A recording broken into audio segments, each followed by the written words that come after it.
Well, how's it going, boys and girls? Welcome back to another Partzilla Live at Friday at 3 o'clock back in our studio. Everybody having a good week?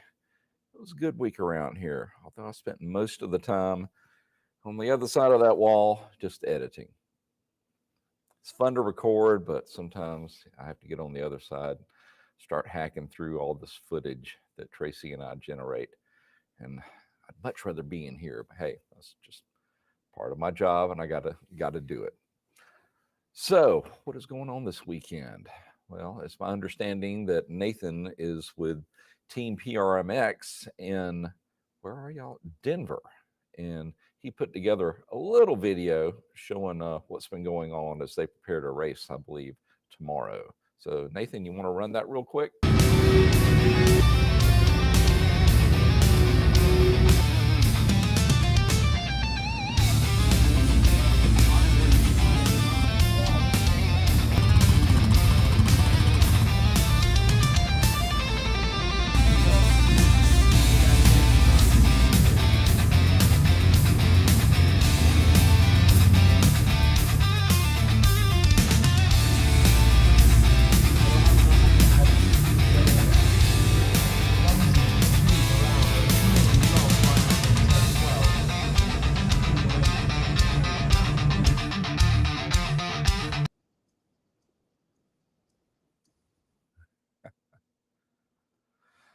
Yeah, that was shot maybe an hour ago. So they're just getting ready in the pit area. All the different teams are getting set up so they can get out there for practice tomorrow. But a lot has to happen before the kids, and they are kids, can get out there and let it rip. And if you are in the area, swing on by, find the Partzilla PRMX trailer, if you will, and tent. And I bet I saw in there where Nathan and company have set up a bunch of swag packs so he can set you up with some Partzilla gear. So go check him out. And if you're not in the area, I believe they have streamed the entire season on Peacock. So you can go check it out there. All right, let's see what all we have for questions last week. I know one in particular, I was able to do a little bit of research on it. But let me bring it up wherever I put it. There you are. And this one, came in through the live last year. Vertex Lobster had asked me, "Hey John, I have a 2020 Honda Super Cub, and it is a fob-only motorcycle that someone decided they were going to try to steal. In doing so, they broke open my fairing, tried to hotwire my motorcycle. Now the motorcycle can only start if he touches certain wires together. But now the wheel lock won't unlock even when he's touching the wires. How can I unlock the front wheel and get the wires reconnected properly?" And also he was curious, how do you replace the front forks on the same unit? Okay, well, I went and looked at the way that the machine's put together, and I was hoping that the fob-only motorcycle would just have a sub-harness that you could replace and not have to replace the entire wiring harness. Turns out that's not the case. It's the main wiring harness is designed to either go with a FOB type or without it. So, short of replacing the entire harness, you would have to find somebody rather talented with a soldering gun and heat shrink and solder to go ahead and reconnect all those wires. And as to why you can't unlock your steering, that's part of the security system. And on the older models, you had a key, which yours does not. Insert the key and you would lock the neck. Well, the neck is locked, but it's done that electronically through just a little actuator. And that, of course, is controlled by the security system itself. And I hate that this has happened to you. Heck, I wish you were closer by. I would take this one on if you really want it. And I don't know where you're located, but if you wanted to bring it to me, I'd straighten it out for you. So there's that. Short of that, you may have to go to the dealership, and this is not going to be a cheap adventure. Hopefully, you've got insurance, and they will be able to compensate you for this. As for the forks, there's one little trick to them. Of course, you've got the pinch bolts down at the bottom of the steering neck. I think it's only at the bottom where the fork tubes come up. And normally you would just loosen those up and the forks would drop out. But that top bolt that goes through has an edge that's locking the fork in place on both sides. So that top bolt has to come all the way out to come out of that groove, and then you can drop out the forks. A little bit tricky. I wouldn't have guessed that one. So it just showed it on the service manual. Sometimes it helps. All right. The Green Man 230 had asked me, what kind of noises will the CV axle make when it's worn out from normal use, assuming there is no tear in the boots? Most of the time when a CV joint is ready or about ready to go out, providing it hadn't been abused too hard, usually starts making a clicking sound. And that means that hub where you've got those ball bearings and you've got that center part that are able to move around in that joint, it's worn to the point it's clicking past those ball bearings, and that's what you're hearing. So that typically is the sound, is a click, click, click, especially if you're turning really sharp. That has a tendency to pop. Eventually, it's just going to probably break what I call the carrier that's holding all the bearings in place, and then, well, chaos will ensue. Matter of fact, I think we just did I know we just did a video, and it may be live by now, where I did a little bit forensic on a couple of CV joints that had been abused, and give you my analysis as to why. So maybe go check that out on the YouTube channel. Crippled Creek Horse Ranch 9474. Honda TRX FPM 2010. Love it when you give me all the information. No spark. Okay. Looking for the crank position sensor location. All other tests have proven, but that particular sensor but the sensor. You probably have a car background, I'm betting, because most cars, they're going to have, or all cars, they're going to have a crankshaft position sensor that's usually on the block or on the transmission, and it's picking up a signal on the flywheel itself. Well, the Hondas, they're doing the same thing. The trick is it's inside the engine. It is part of the same harness that goes to your stator, or your rotor in your stator. And it's just a small little pickup that's part of that harness that is associated with the charging circuit. So more than likely, I'm pretty sure you have to buy the entire assembly with the harness and the pickup coil. They call it a pickup coil that you're going to need to replace. Do they make aftermarket ones where you can cut and splice one in there? Probably.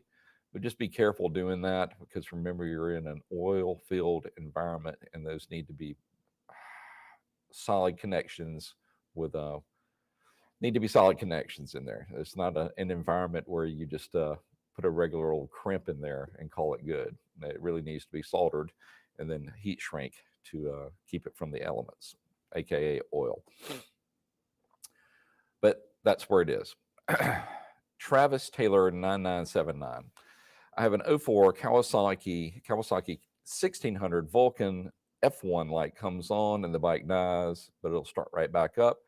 How do you figure out what the problem is? It is fuel injected.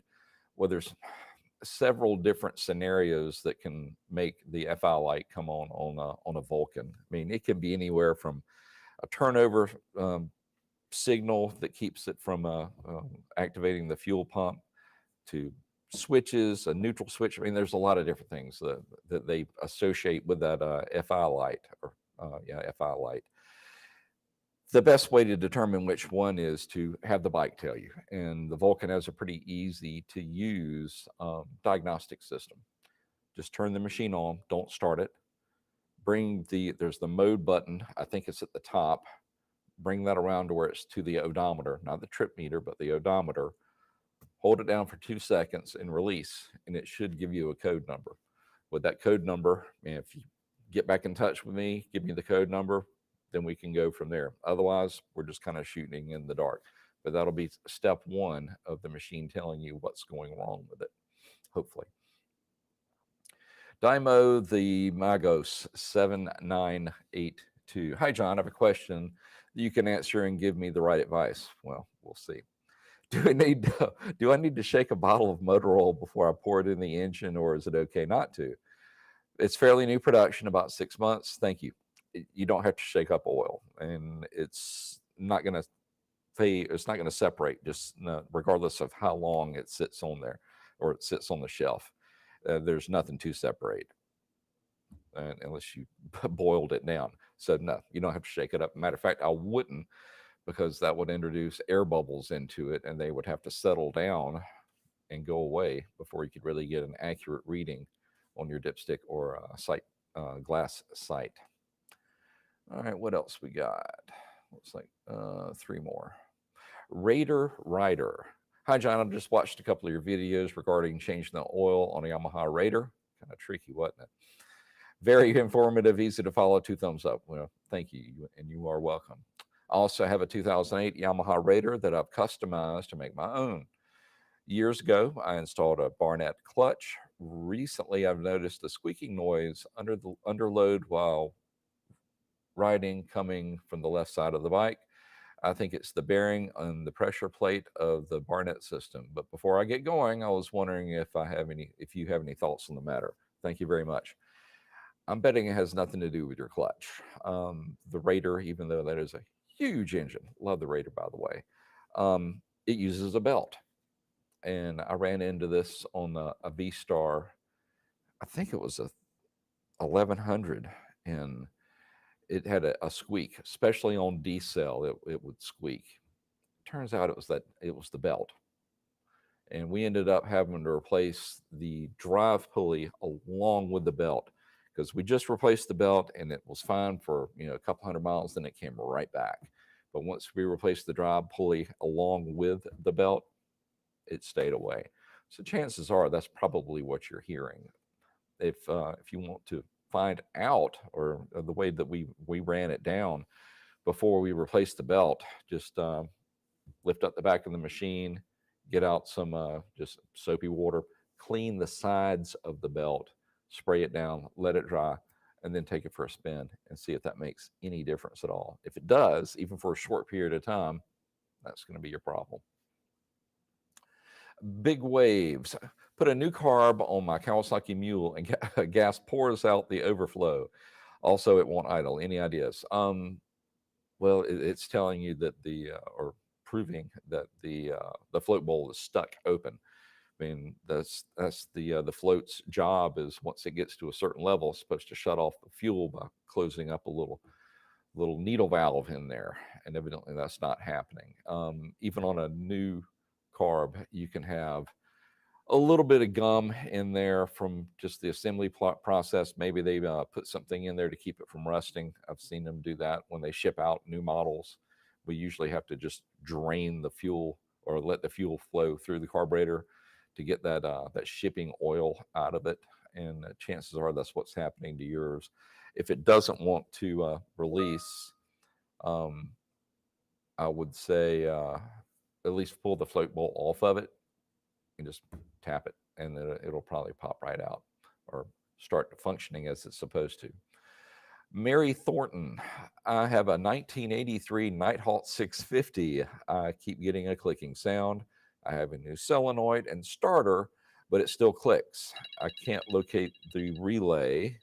Is the solenoid the relay? Hold on just a second.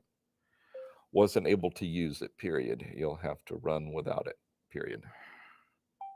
Sorry about that. All right, let's answer your question. Is the solenoid the relay? Yes.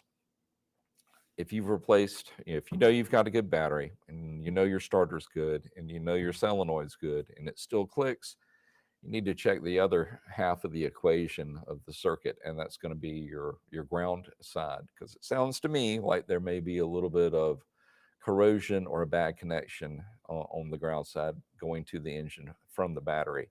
It may look fine, but go ahead and pull that bolt, look on the other side, clean it with a wire brush, clean the frame and or the engine casing, put it back together, and then see what it does. All right, well, that catches me up from last week. Let's see if y'all got anything for me this week.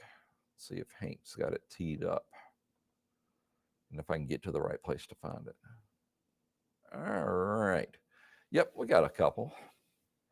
Noisy Boy asks, hey, John, good to have you back. Good to be back. Wanted to ask what mileage must valve clearance and cam chain tensioning be done on a 2009 R6? Kind regards, Noisy Boy.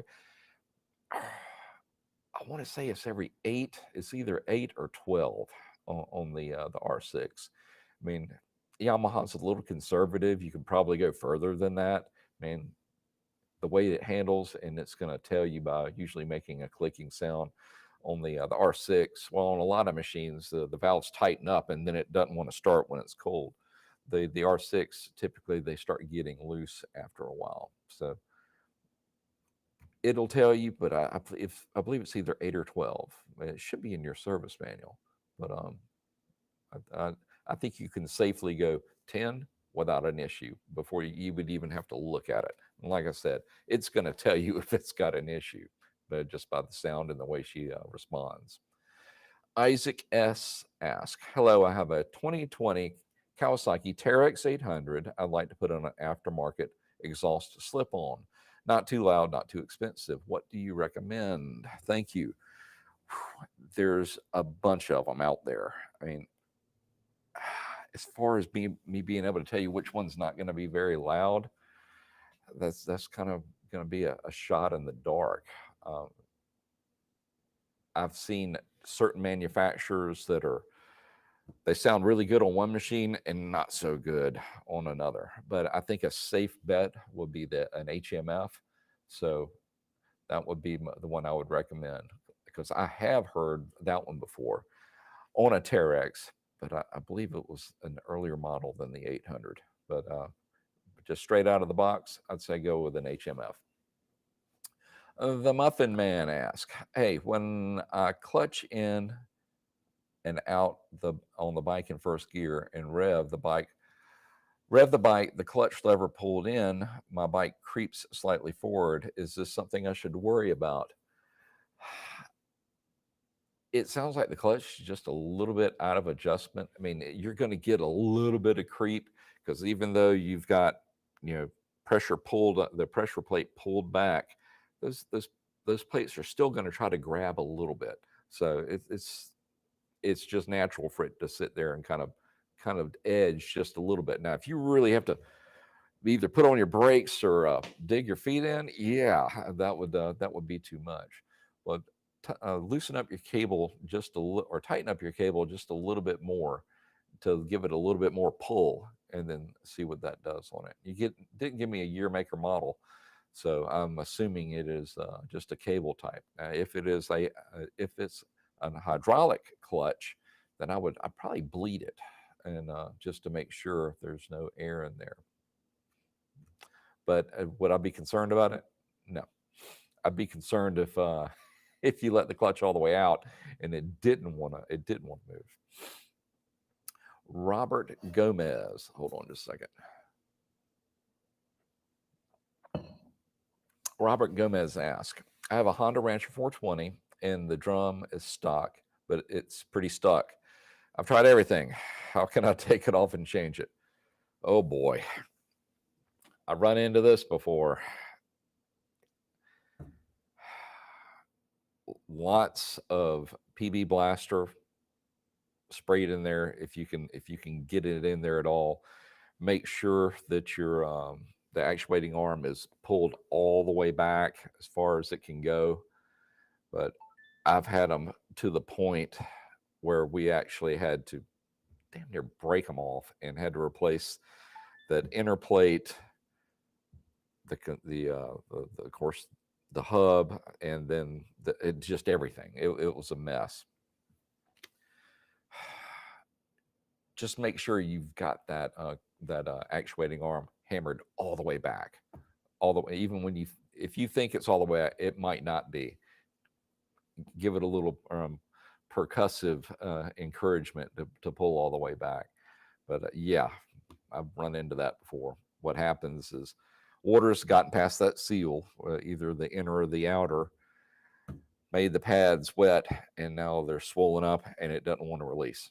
They don't want to get past that first edge of that inner drum that's on the inside that cover. Sorry you're having to go through that, but a rite of passage. Rock Hit says, "Hey John, make more videos about the VTX 800." Well, I guess I need to get another one here. I mean, I don't have a problem with that. VTX is one of my favorite machines. I had a VTX 1300, and I kind of always regretted not going for the 18. Now that it is a smooth riding, fun bike. All right, guys. Hank is telling me wrap, and we're close to 330, 325. That's close enough for me. All right, guys. Like I said, if you're in the Denver, Colorado area, go check out Team PRMX and Nathan at the Partzilla area. If not, go check them out on Peacock. I'm sure they're going to be streaming the race. Looks like it's going to be fantastic weather versus a couple of weeks ago, which was a slog fest in the mud. So go check them out. Watch the kids run. All right. Well, that's going to do it for us this week. Everybody have a great weekend, a great week. God willing, we will see you next Friday right here at 3 o'clock. Y'all take care.